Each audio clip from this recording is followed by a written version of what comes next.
כל העבודה שלנו היא לגלות שאנחנו מאוד רוצים להשיג משהו נכון, אמיתי, רוחני, שזאת דבקות בבורא בסופו של דבר, ואני לא מסוגל לעשות את זה בשום פנים ואופן, כי הטבע שלי מחזיק אותי ולא נותן לי במילימטר ככה להתקדם.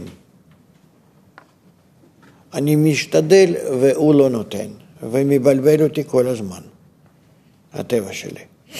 ואז לא נשאר לי כלום חוץ מלצעוק ולבקש. זה הכל.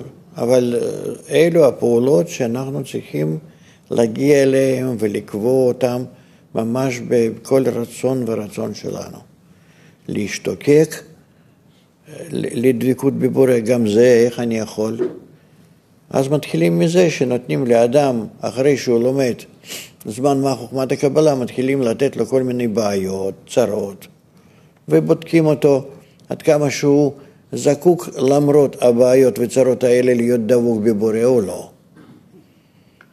הבורא שולח לו בעיות ורוצה לראות, האדם באמת אוהב אותו, או שמוכר אותו תמורת הנוחיות שלו. זהו.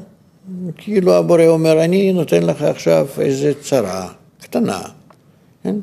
אתה מתוך צרה הזאת חושב עליי, או חושב על עצמך איך להרגיע את הצרה. אם אתה רוצה להרגיע את הצרה, עניינך. אבל אז תעזוב אותי, תהיה שקוע בחיים שלך.